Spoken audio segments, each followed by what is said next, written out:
Hey guys, so the first question for Module 4 was, in your view, what was the most influential moment in American history related to prenatal care? Um, I don't know about the most influential, but something that was significantly influential, I believe, is the modernization of birth and prenatal care.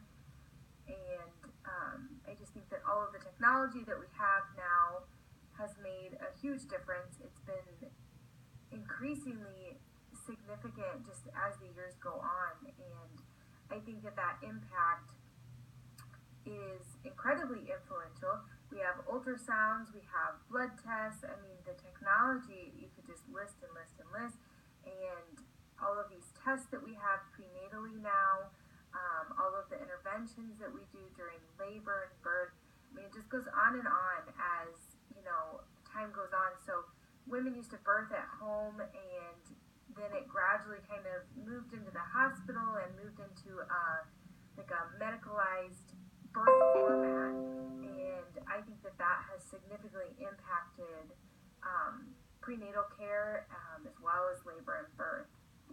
And there's been lots of other influential moments throughout history, especially as I was digging through for the history assignment. I found there were so many things that have impacted prenatal care and OB in the United States, but definitely modernization of birth and prenatal care and all of our technology.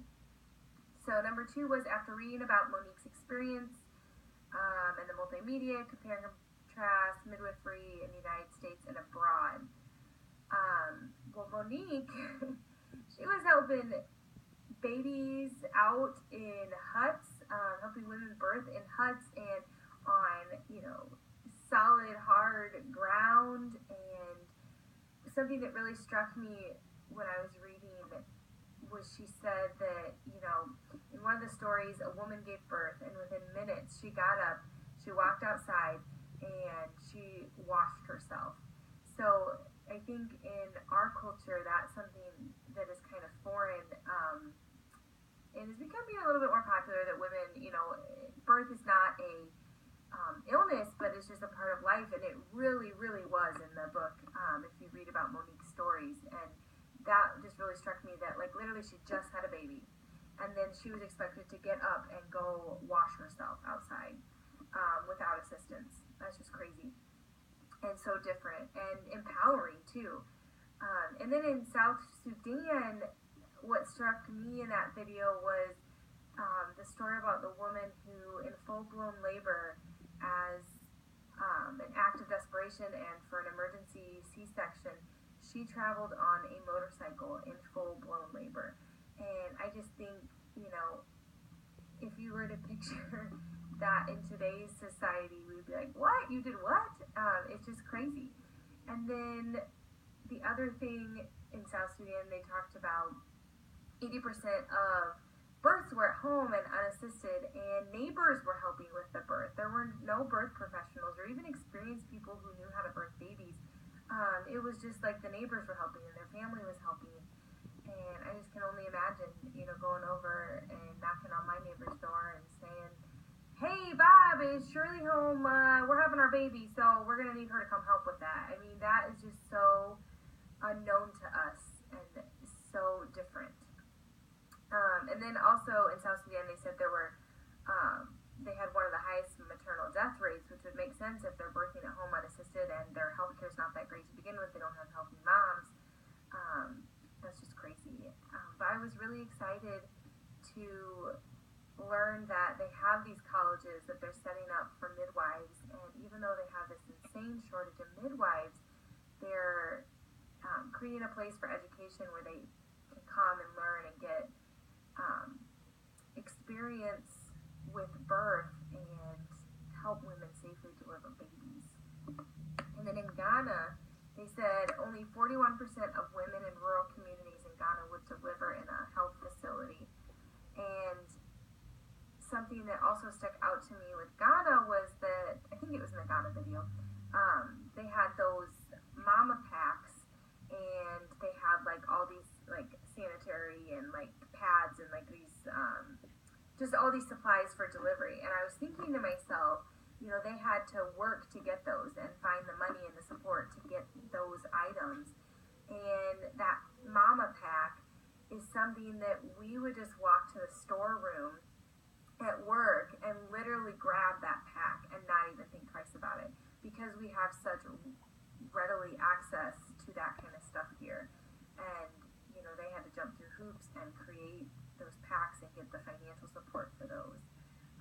The other thing that was really different about international birth and prenatal care was that their deliveries were free. And I think that was in the Ghana video too, but deliveries were free. That is insane. If you think about the astronomical healthcare rates that we have here and what we pay for healthcare here, that is just so different and surprising, but also it's free, but at the same time, they also don't have the medical advances that we have, but I'm sure that it still costs money to produce the kind of care that they're trying to give. So, obviously that's super different from the United States. And number 3, how you identify the role of midwives in the international area compared to midwifery in the U.S., how are they trained, regulated, and practiced?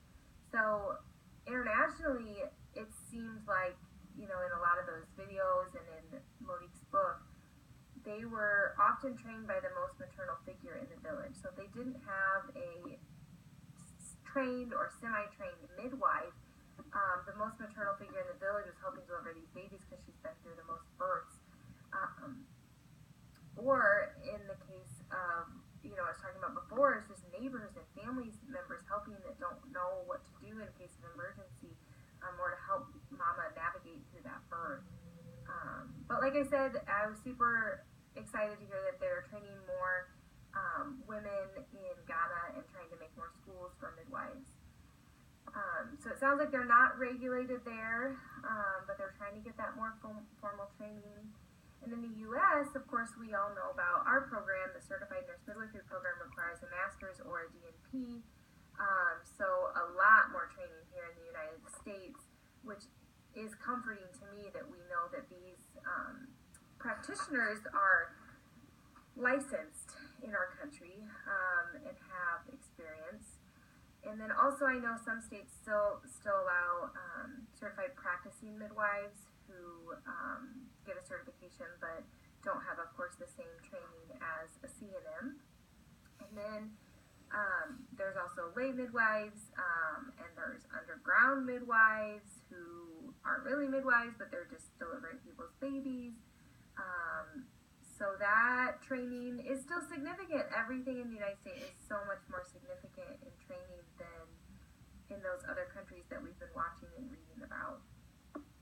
My thoughts about the World Midwifery 2030 vision is I think that is wonderful. And I especially like that they were emphasizing, that the pre-pregnancy portion of that 2030 vision, that is still super vital. And so I'm glad that was addressed as well. Because reproductive health prior to becoming pregnant needs addressed because the healthcare worldwide is also not super great. So it's not just about prenatal care and birth, because if you don't have healthcare prior to getting pregnant and you're not healthy to begin with, it's going to, of course, complicate labor and birth and prenatal care. I really think the vision is fantastic. It needs to be put into action, and I think it could be super helpful for worldwide for healthcare for women. My question for you guys